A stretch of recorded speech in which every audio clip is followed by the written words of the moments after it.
Hello and welcome to another Royal Reviewer channel episode, and in today's episode we are going to be taking a look at a selection of Harry and Meghan related stories.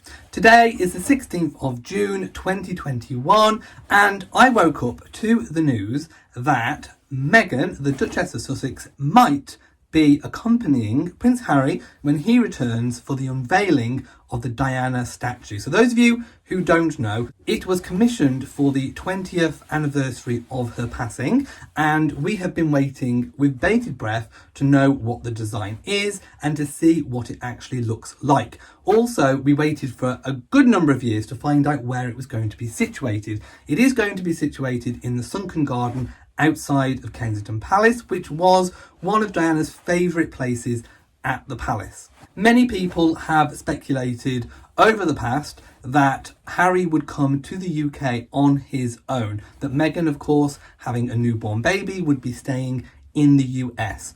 However, I woke up this morning to the story that Meghan might be flying to London for the unveiling of the Diana statue. But about 5 hours later, there is a new story that she will not fly to London for the unveiling of the statue. So I would like to just take a look at all of this story and just see kind of what's going on. Let's review it and let's just talk about it, basically. So the headline reads, Meghan Markle, again, they're using her maiden name, not her title.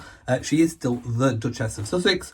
Meghan Markle will not fly to London for the unveiling of Princess Diana's statue, a source tells ITV royal producer, after an American website, which I think was the source of all of this, claimed she would make the journey to support Prince Harry.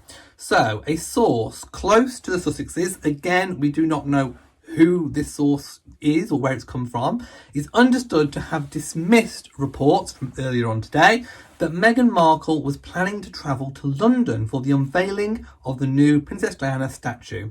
Radar Online published a report claiming the Duchess of Sussex wanted to fly to the UK to support her husband at the family event on July the 1st, which I suppose is, fair enough. You kind of would want to support your husband, potentially.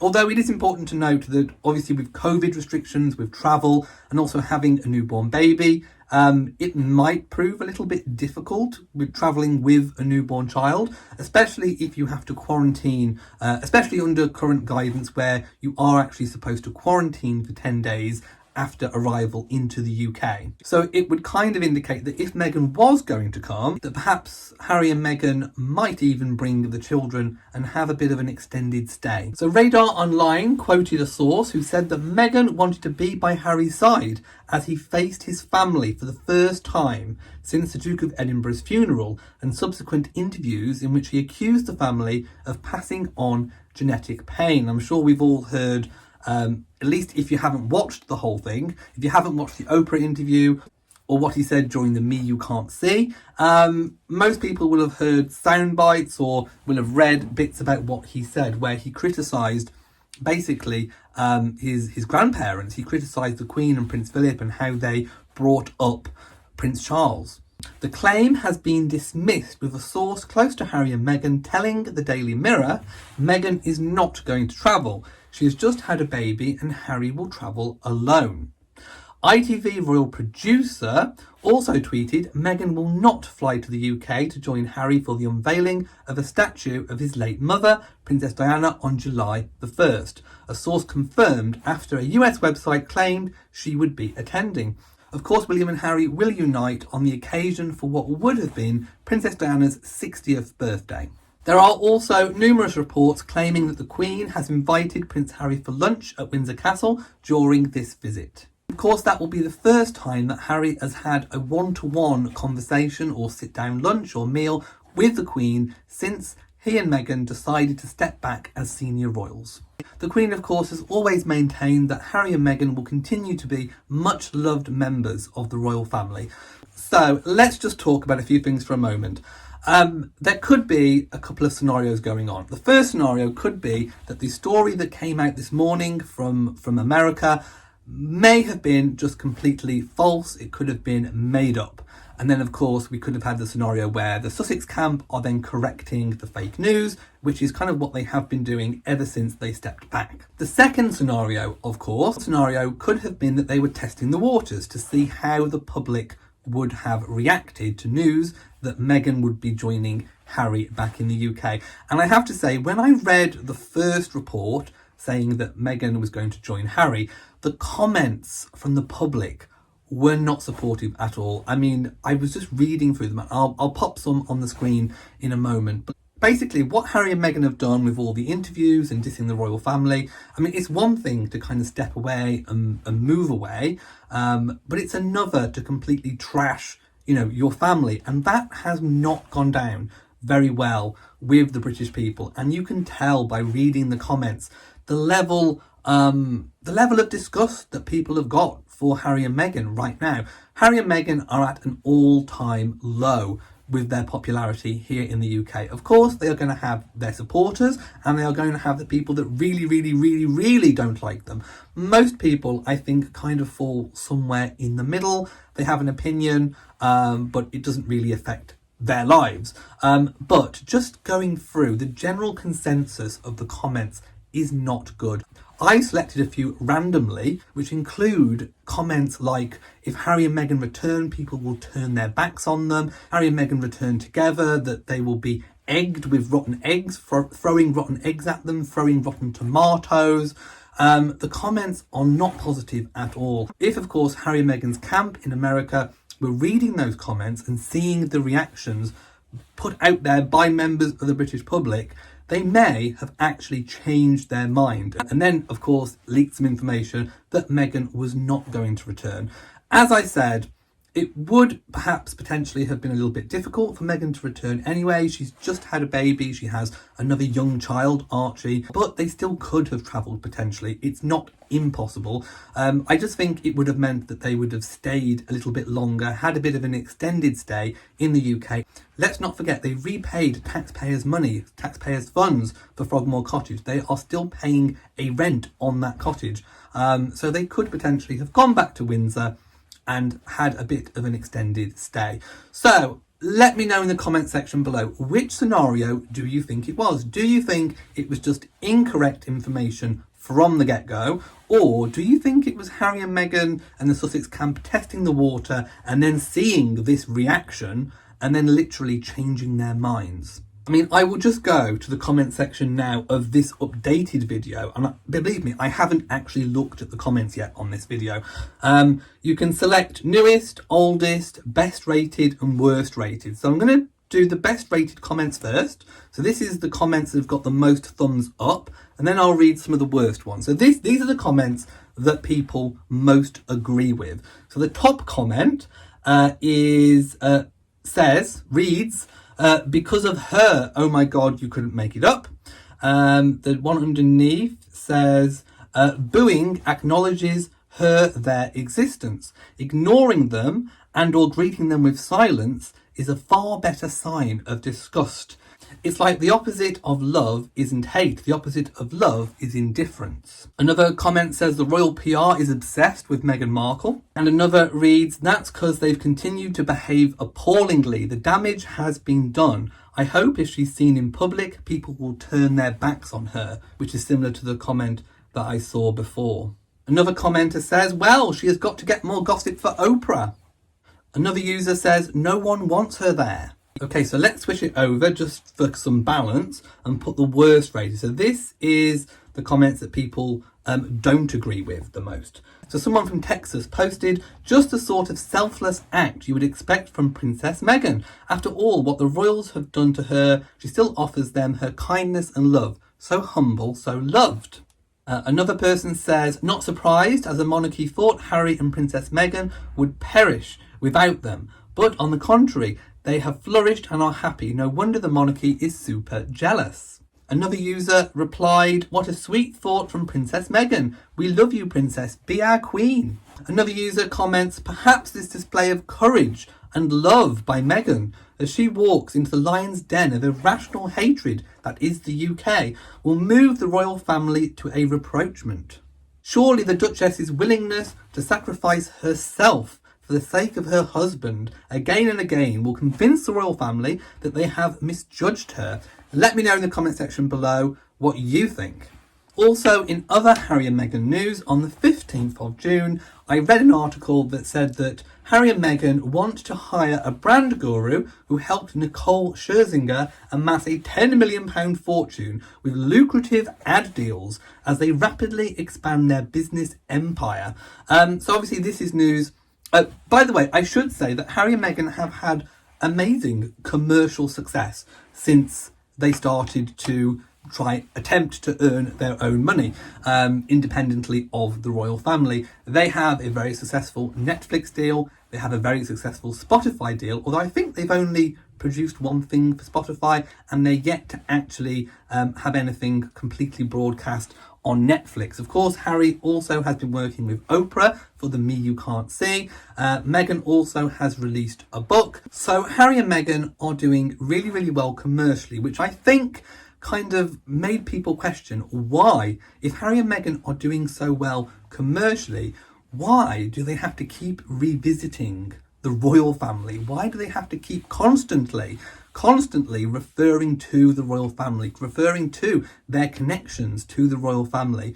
Is it to use the royal family to expand their brand and make them even more money? Of course, Harry and Meghan are not able to use the HRH style, their royal style, for commercial purposes, but they can still call themselves, and they do, the Duke and Duchess of Sussex.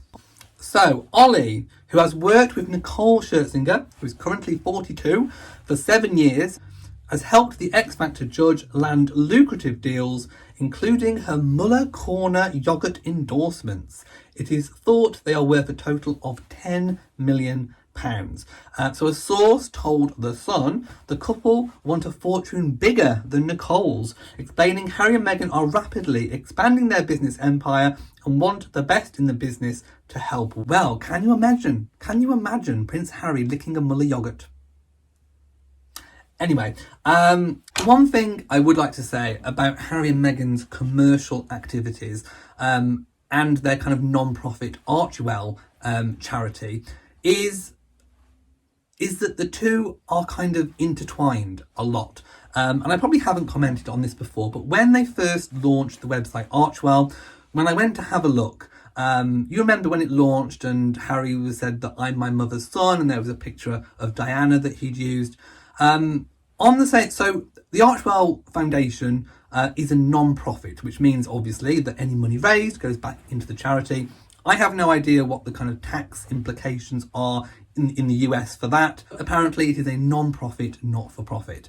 But on the same website, if you just click a link, it also takes you to their commercial purposes. So the two are very much intertwined.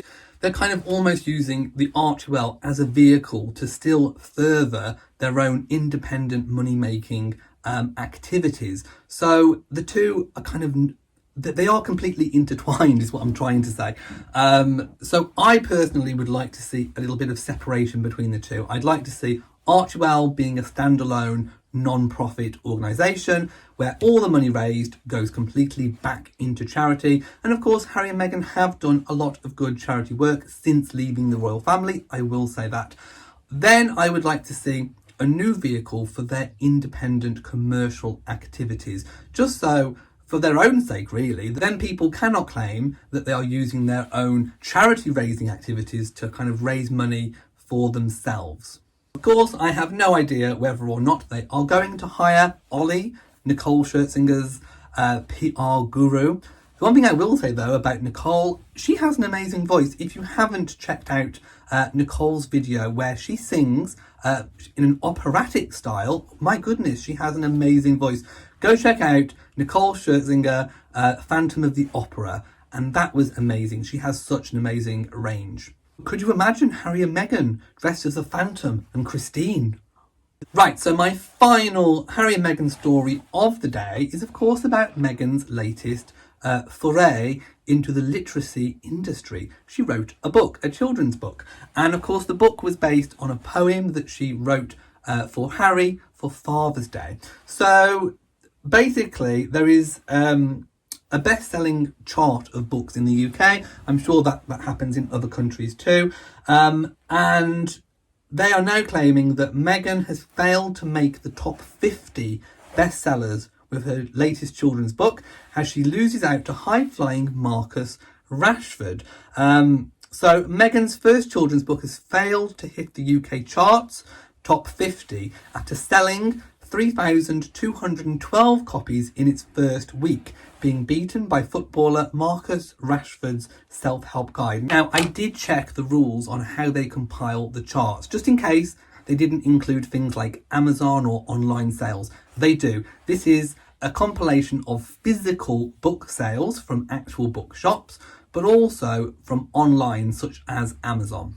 The book is called The Bench, and it was inspired, as I said, by a poem that Meghan wrote for Harry on Father's Day, the month after Archie was born, and explores the special bond between father and son, as seen through a mother's eyes.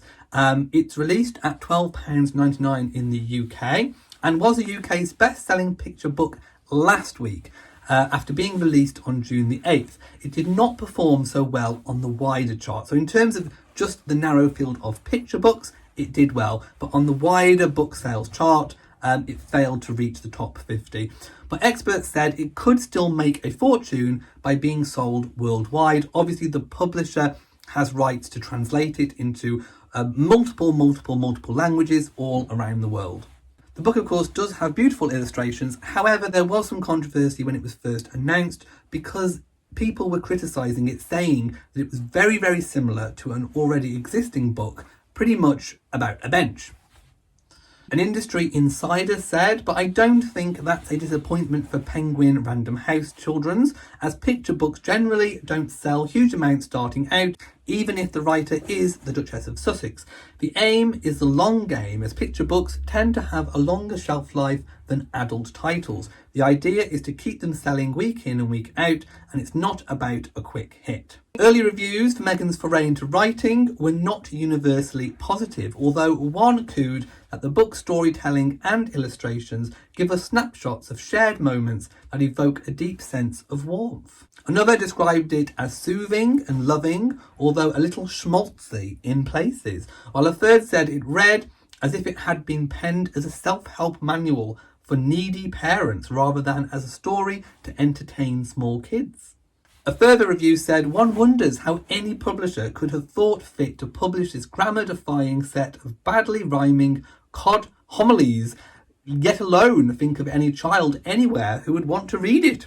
It is not known if Meghan received an advance for the book or if any of the profits or proceeds will go to charity. So thank you for watching this video. If you have enjoyed it, then please give it a big old thumbs up. Don't forget to share on social media, and also do hit the bell so you know whenever I upload a new video. Also, please do remember to subscribe to the channel. So from me in Shropshire, mwah, to you all, and goodbye.